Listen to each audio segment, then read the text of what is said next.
Hi everyone, and welcome to the video podcast for Security Magazine, sponsored by Cyjax. Today, of course, I'm joined by Lisa Forte and Philip Ingram. And actually today we're going to talk about two really interesting subjects. The first being spheres of influence, right?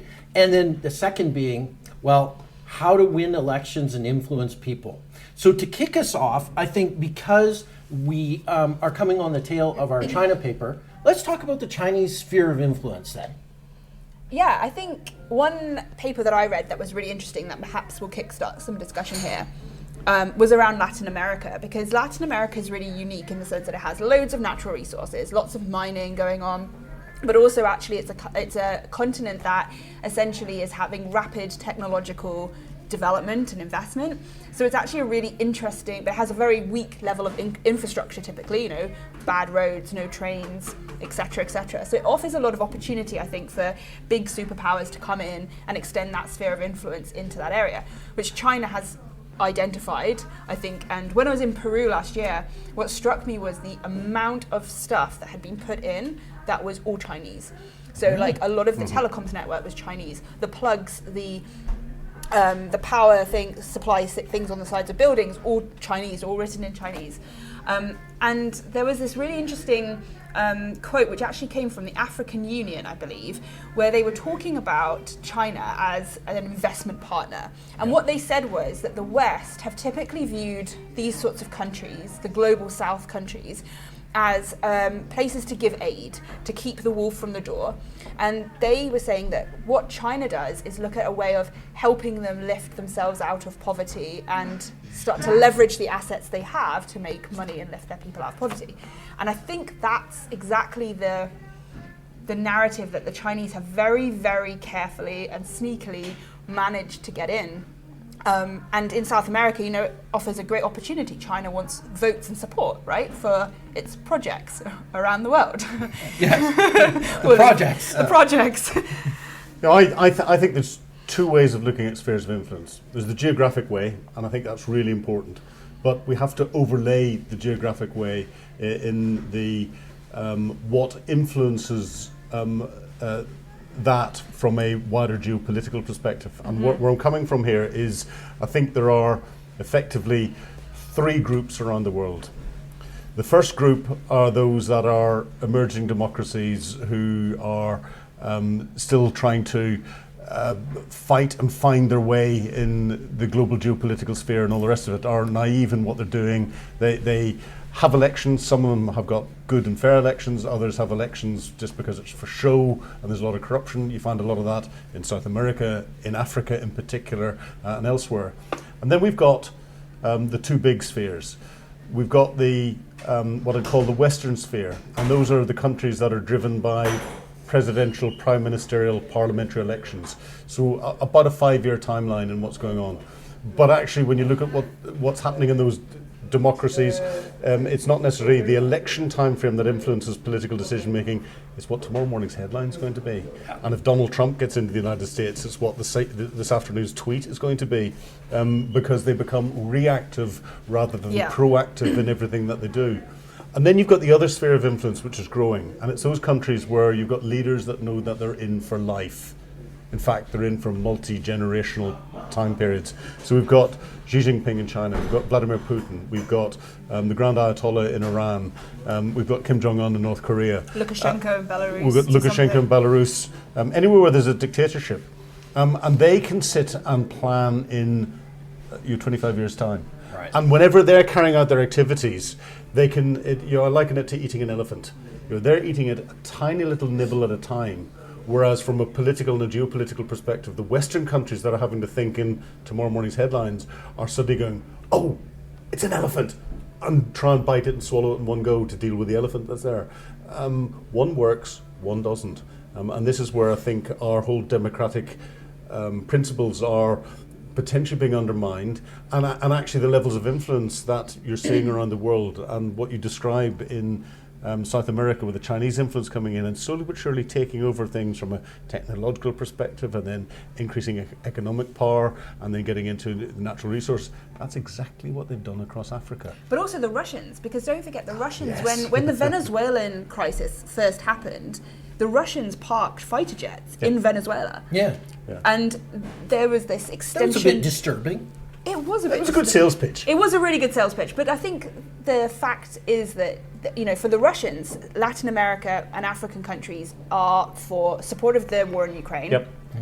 Perhaps selling of Russian arms, because sanctions and stuff, you need countries that are willing to buy your stuff, right? Not that Russia's got any to sell anymore. It's not going to come from Europe. It's not going to come from, the Middle East potentially. So, those are good things. And then I think also, money.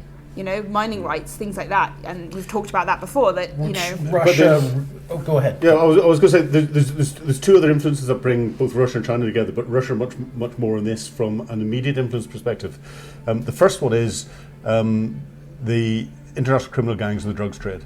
The drugs coming out of South America that are aimed not just at the United States, but coming into Europe, and coming into Europe a large proportion through the soft underbelly of Ireland, because Ireland can't defend itself and has got criminal gangs that will quite happily import and then get it out to the EU and elsewhere, has got huge political influence in what the countries of the EU are trying to do to protect against the drugs and everything else. It's a destabilizing influence. Russia is enabling that as much as they possibly can. And then we look at the hiatus that there is in the US Congress on the vote of aid to Ukraine, and that is being held up by one person, the Speaker of the House, and the Speaker of the House is linking it to the US southern border. Now, the Russians can see that, and therefore they are putting as much pressure by pushing people up from South America to the US southern border and stirring South American feeling inside the United States to create that dilemma in his mind and his principal backer's mind, Donald Trump, so that they can try and restrict the amount of aid going into Ukraine. That plays into what Russia is trying to achieve in the short-term perspective. And this is where we're getting a lot of Russian influence from that perspective. China's sitting back and watching it very closely and going, okay, if I then move my chess piece on the fourth dimensional board this way, that'll set me up for the future. And that's what China's doing. I think there's one other thing that we need to talk about and linking it into tech and cyber is also the tech companies that get utilized, right? And one of the things, Russia less so, I don't feel that Russia's tech companies are particularly all over the world. They're a little bit like, some of them definitely, but I think things like Alipay in South America is huge.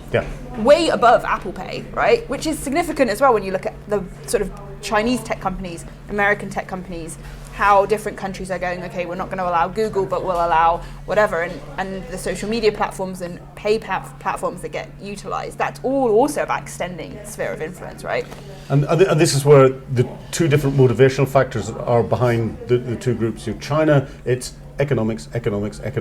Those little nibbles are economic nibbles because they want economic power. So they're not going to try anything physical around the world if it's going to impact their economic growth in any way, shape or form. So Taiwan, from a physical invasion, I think is safe, whilst the West would come in and hit China hard economically. And that's the best defense that we can put in.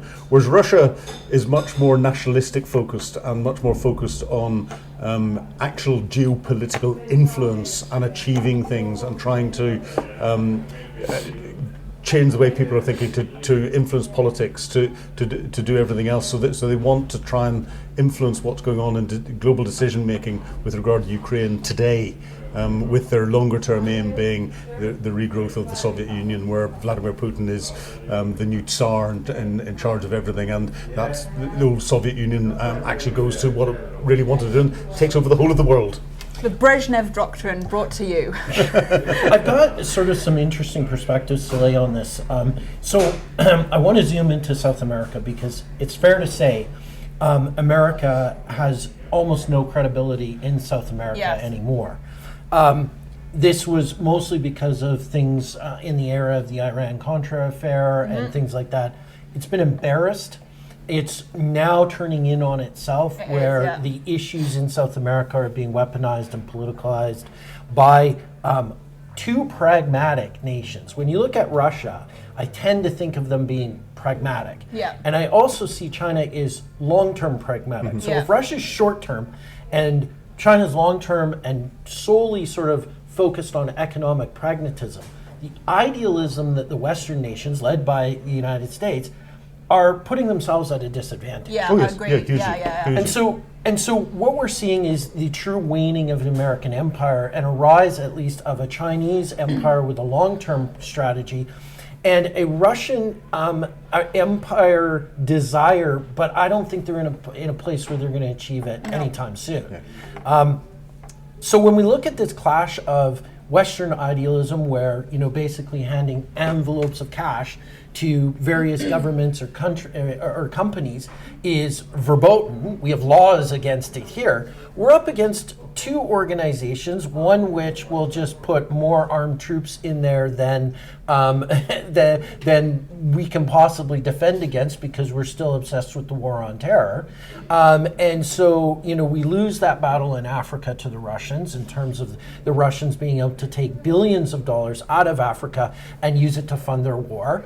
And then we're in a position where we can't challenge the Chinese, who will come in and essentially, I had this insight yesterday. The Chinese are looking for the equivalent of their own Chinese.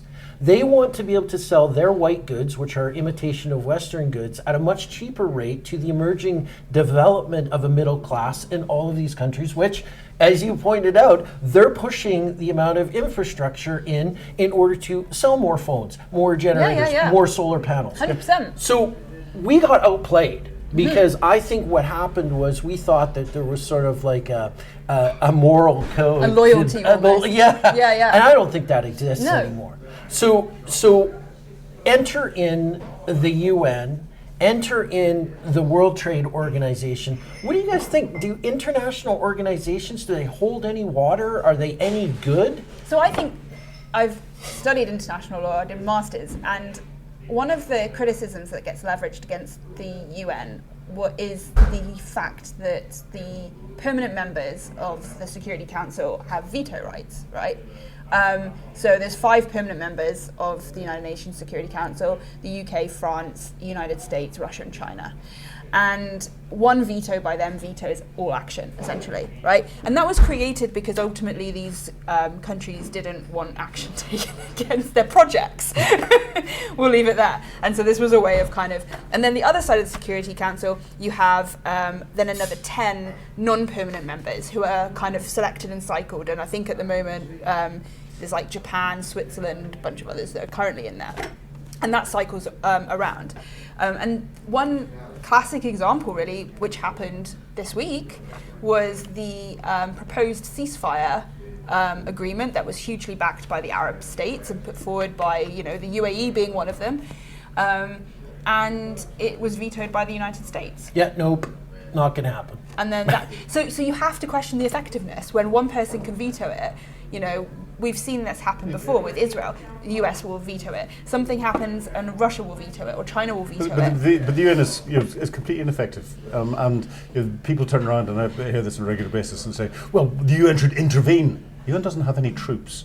Right. The UN doesn't have any capability whatsoever. The UN relies on the Security Council giving a political or legal political mandate for contributing countries to give troops to go into an operation under that UN mandate. Largely China at the moment. But they all have a national command and control structure that can tell them what they can do and what they can't do, and what they're allowed to do and what they're not allowed to do. The UN has got no authority over anything at any stage, and this is where the permanent members of the Security Council, you have that ultimate veto piece, means that the UN will continue to be impotent for the whole of its existence, and there is no mechanism for changing that unless one of the permanent members decides to vote the fact that it should not have a veto anymore, and none of them, if you've got any common sense whatsoever, are going to do that. Well, I think it's quite interesting because after the 20 years of success that we've had in Afghanistan, arguably a country that shouldn't be able to defend itself from the might of the Western powers did so successfully and ejected us. Now the Iraqi parliament is being influenced heavily by Iranian desires to see American troops out of the Middle East. And to be fair, for the countries that did participate in Gulf War I, Gulf War II, Afghanistan, the Iraqi adventures that went on, the war of terror, I don't think there's an appetite for a return to the Middle East anyways. Yeah. So we're stuck in a situation right now which is really uncomfortable for, I'm going to call it, a handful of modern Arab states with, what are the two sort of dominant powers that are emerging in the Middle East? So the big concern by the Gulf states, so Kuwait, Bahrain, Qatar, UAE, Oman, is this conflict in Israel giving Iran basically becoming the dominant power of the region for two reasons. One, not hugely a massive fan of Iranians in those countries. Two, and perhaps more importantly, Iran has a history of being really problematic in the Persian Gulf and blocking the Persian Gulf, which is a massive problem. It's not so much for Oman, but definitely for the UAE, Kuwait, and the others. That's a huge, huge issue. That's a massive issue for Well, I'm oil going to say, countries. it's so massive that they found a new set of idiots to do their dirty work as opposed to actually sailing out of their port. And they're actively supporting. Yeah. We saw that, and getting back a little bit to the cyber, but we will talk about cyber and elections. There was an alleged electronic warfare attack, a cyber attack on an Iranian intelligence boat that was feeding all of the intel to the Houthis who were busy launching their missiles. Yeah. No, and we have to recognise that the issue in the Middle East that's going on is a multi-century Sunni Shia civil war that's being fought out by proxy between Saudi Arabia and Iran in different countries that are the manufacturer of different empires from around the world. Over 100 years ago, whenever they drew straight lines and maps and created the countries that we name today, and therefore, until we get to the root of the Sunni Shia civil war and deal with that, then all of the other little conflicts, which include Israel and everything else, are going to be ongoing. Now, bringing things into the cyber arena, the other sphere of influence that I think we haven't discussed that's really important is data efficacy. And what we're finding with a lot of the technology that's being developed and technology that's going out is when you look at what that technology does, it gathers data. That data has to be held somewhere. And it increasingly tends to be held within the cloud. Where does that cloud sit? And that's where there's another sphere of influence. So, for example, I give a lecture where I talk about the data for the Pokemon Go game being held, and there was a specific bit in its terms and conditions being transferred to continental United States. That allowed any data that was collected from non-US citizens to be analysed by US intelligence whenever they wanted to without warrant. Bits and pieces, because there was an open warrant to do that. Which they do. If you look at the Chinese technology that's there, a lot of that technology is sold with cloud access for the data that it's holding. Those cloud servers are held in continental China. What people don't realise from a security perspective and all the rest of it is that then allows the Chinese government state to be sitting analysing that data that's on the servers in continental China, but it could be analysing the data that is looking for diaspora from consisting of people that China disagrees with politically, but in the country where the data was collected. So you could have your people walking down the streets of New York where you've got Chinese CCTV systems that are surveilling them. The data is being held in a server in China, and the Chinese Communist Party are sitting watching live what is going on, firing facial recognition software through all of it to identify Uyghur diaspora or other groups that they disagree with diaspora so that they can track them. And you don't know that that's happening in your country. This is where there's a sphere of influence that we're forgetting, and it fits into the cyber arena completely, where it's that data sphere of influence. And this is something that from a wider cyber perspective, we need to be really conscious of and start to take that and understand the threat it gives from a reality perspective. Just pull this into, as we just talked about data, into elections. Yes. And I have a question for you, actually. Oh, okay. All right. So, yeah. 2024. Right. Biggest year probably ever for Big year. elections. Big year. Big year. Lots of really big ones. Probably the biggest being India, maybe the United States as well. UK will be having election. The whole of the EU? Most of the, and countries within. Yeah. But there already has been a big and interesting election that's happened in February in Pakistan. That's right. And you wrote something, I believe, that sort of semi-predicted it, which almost makes me think perhaps you were involved. I don't know. Yeah, so Pakistan decided... That's classified. Sorry. So Pakistan decided to essentially turn off the internet Yeah. for the period of their elections. This made Western media coverage really difficult to do it. It also opened up a whole host of sort of issues around, free and open communication as much as you can have in Pakistan. Let's be clear. But the fact that close to 100 people died in that election, also deeply disturbing. And again, because it wasn't available on the internet, there is almost no coverage of it in the Western media at all. And to your point, I wrote a Huffington Post article around 2015 about a theoretical order from then President Obama to suspend the internet for 24 hours. And of course, I got a kicking on that, saying that's absurd. Why would people do that? Well, maybe it's so that we can get out of that spheres of influence that we talked about, especially with the huge revelations that China spies, and China uses contractors to spy, and those contractors get grumpy. So we have a Chinese Snowden, apparently, who leaked a whole bunch of really interesting information about Chinese capabilities, which, to be fair, in of itself is kind of a footnote. But it's now confirmation about what everybody's been believing China has been doing since 2001. Like, it's now the concrete finger pointing, they're actual bad guys. In the grand scheme of things, it doesn't change anything because we already thought China was, up to nefarious projects. Things. Russia has been overt. I just think it's kind of interesting that in 2013, Mandiant announced APT-1 as being the first sort of like, here's cyber threat intelligence, and here we are, the 10-year anniversary, or almost the 11th year anniversary, and we get the revelation that China hasn't stopped spying after we called them out the first time. Shocking. Right? Shocking.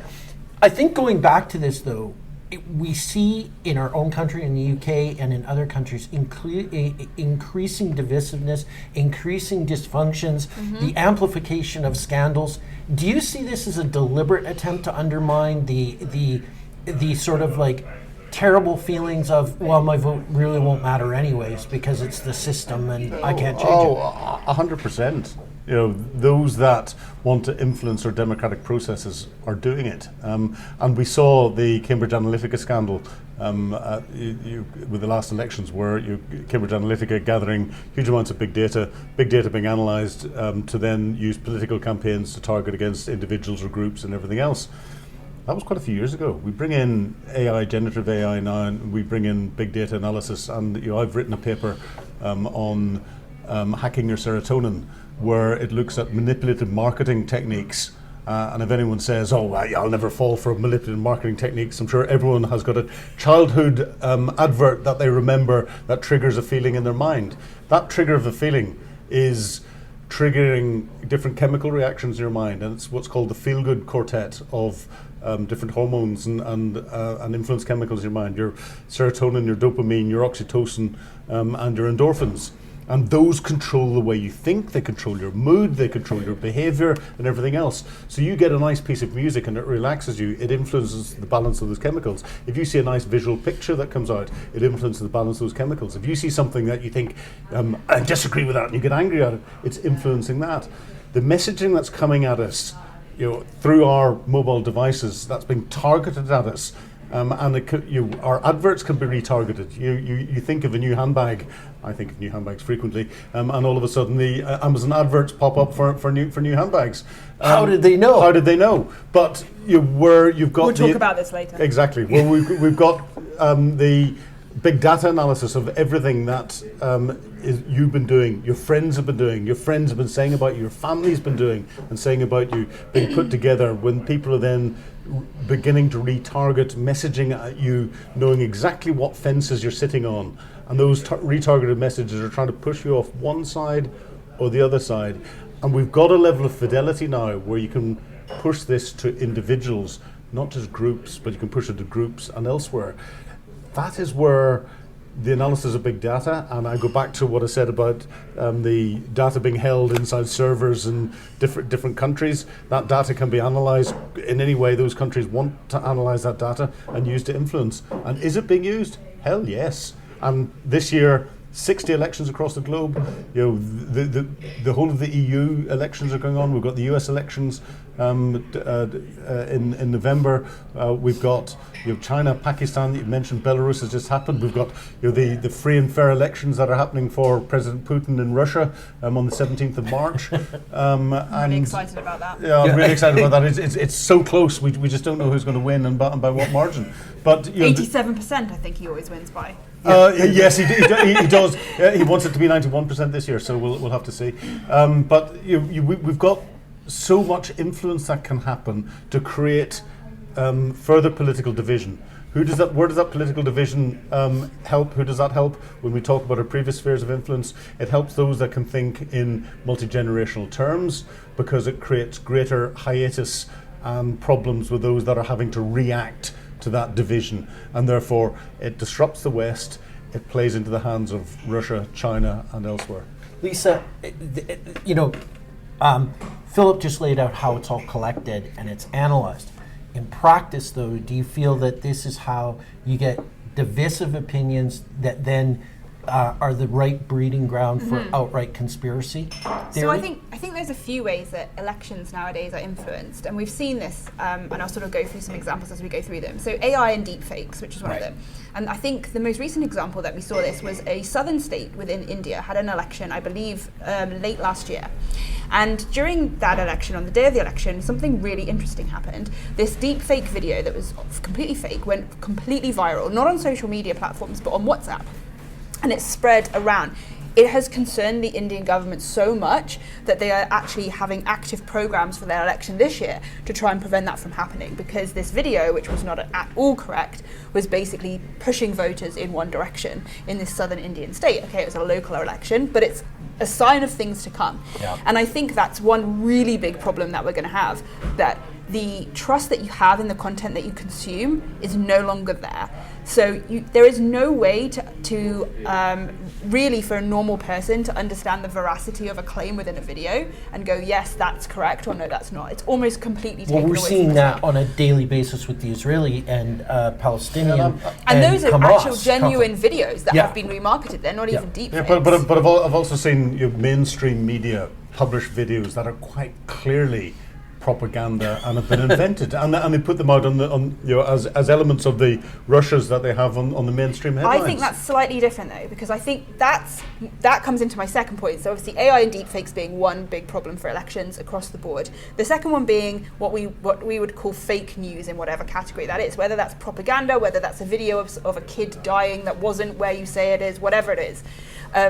And one of the ways we've seen that play out quite interestingly, just to quickly touch upon this, was the Tucker Carlson interview of Vladimir Putin. Yeah. This is classic, great, this isn't deepfake.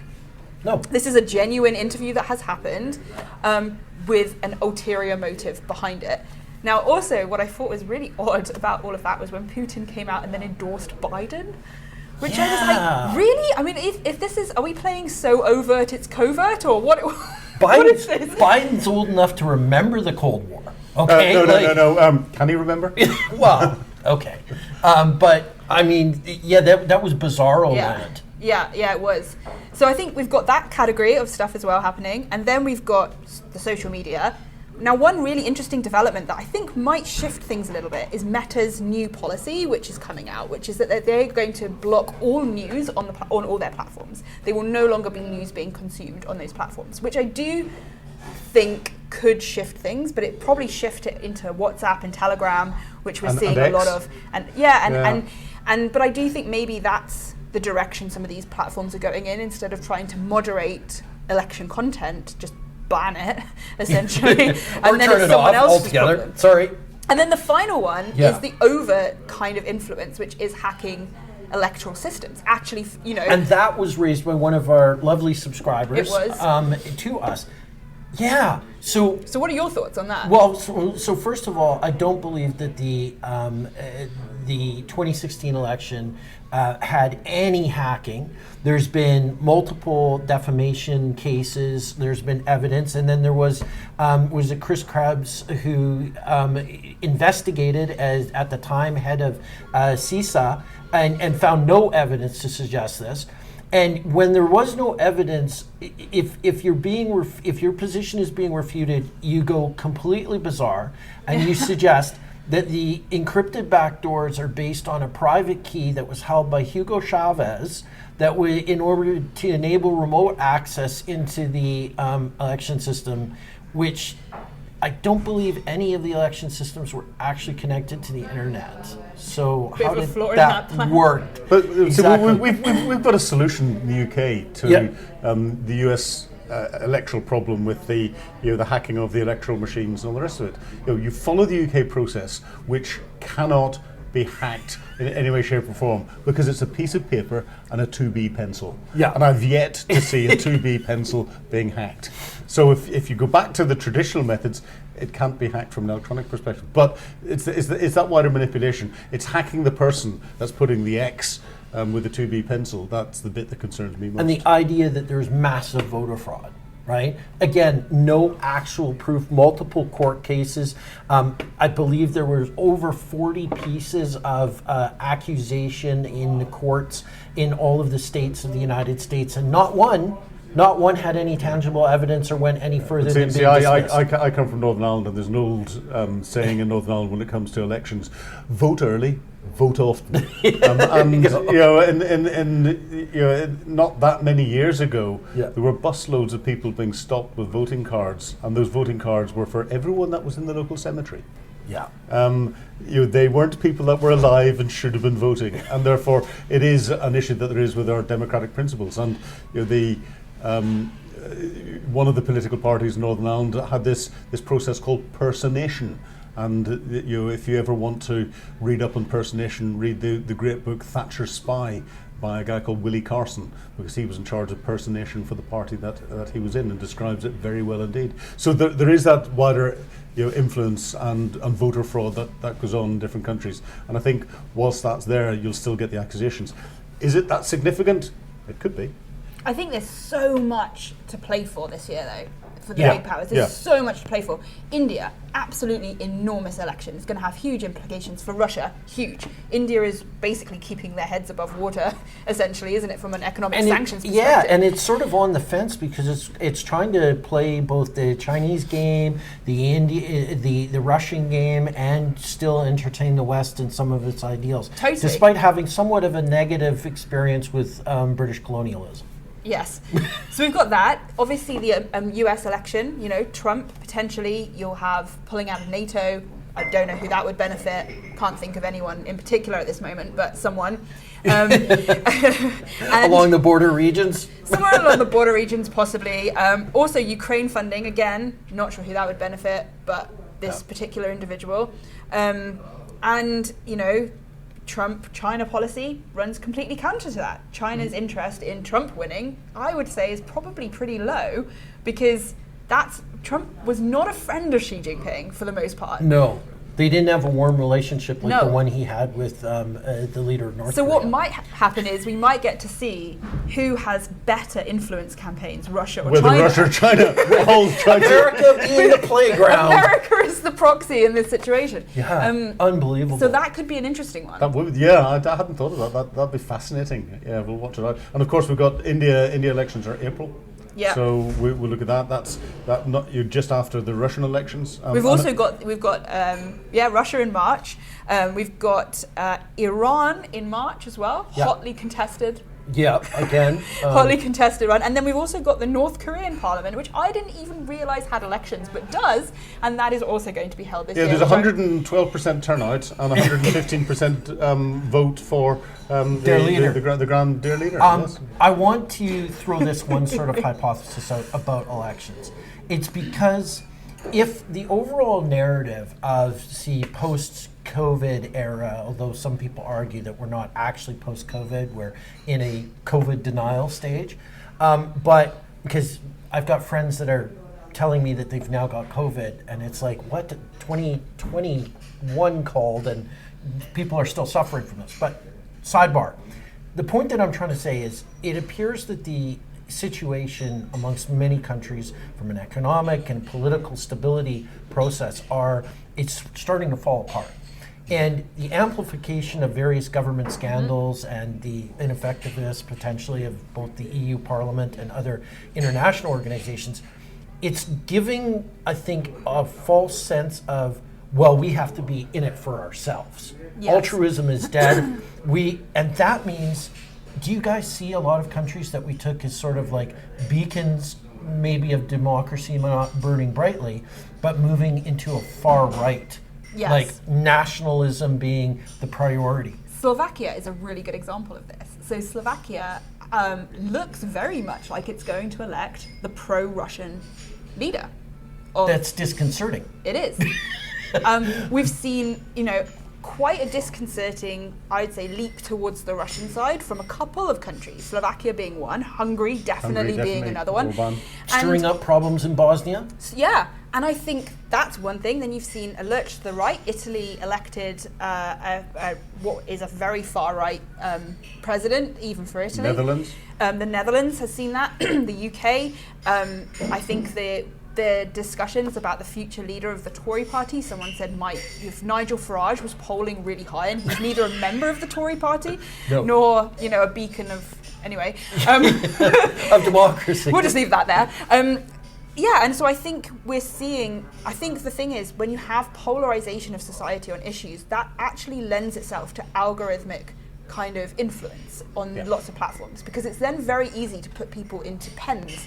And this middle group is largely the group that people are interested in, actually, because that is who can be swung one way or another. You're not going to swing someone who's incredibly left-wing to the right. It's never going to happen. You're never going to be able to achieve that.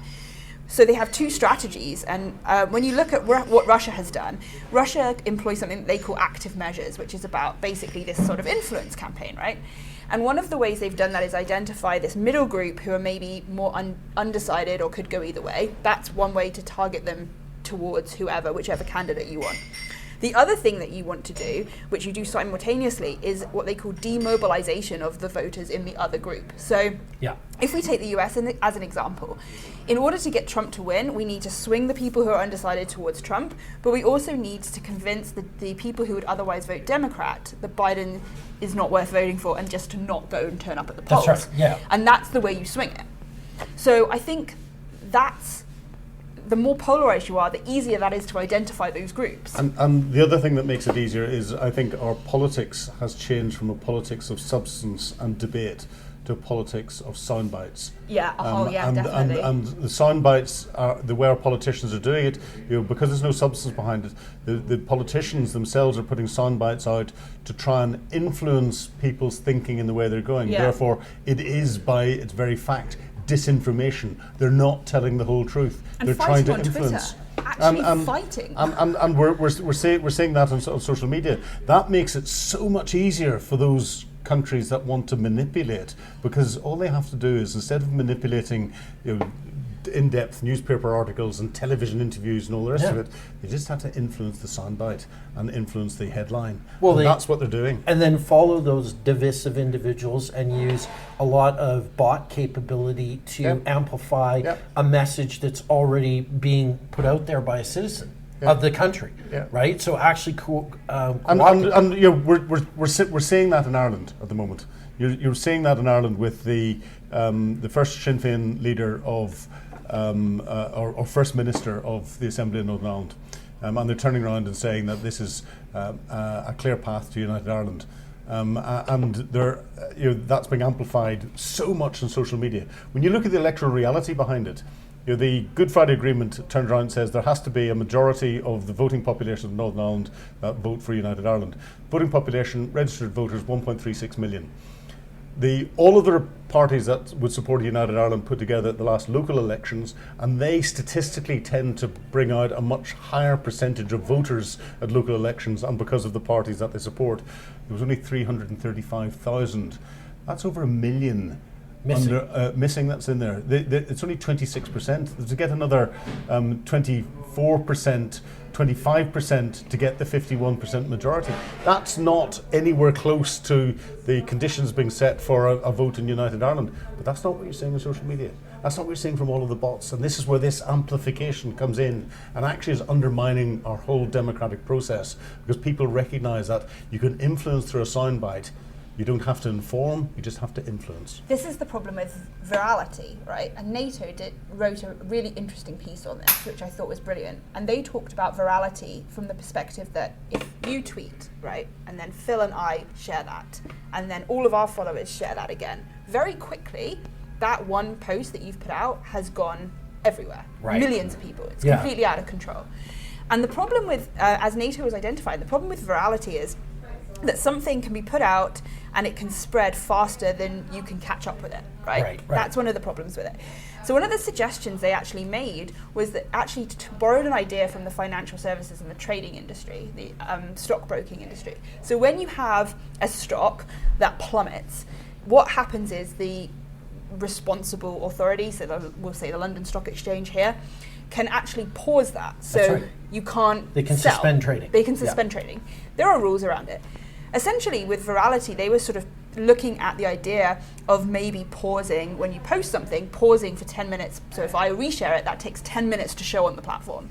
So you're actually slowing the spread of that piece of information, which I thought was a really interesting idea but then it doesn't suit the social media platforms. It doesn't. Because they need content creation. They want content and they want and more eyeballs. And the immediacy of the news cycle that there is now, because everything is all about who got it out first. It's not about who's got it completely accurate. Or accurate at all. I mean, toothbrushes. Yeah. That was, and just to give our listeners and our viewers some context, there was an announcement that a toothbrush botnet had been created, and that it was responsible for what's called denial of service attacks, or being able to flood.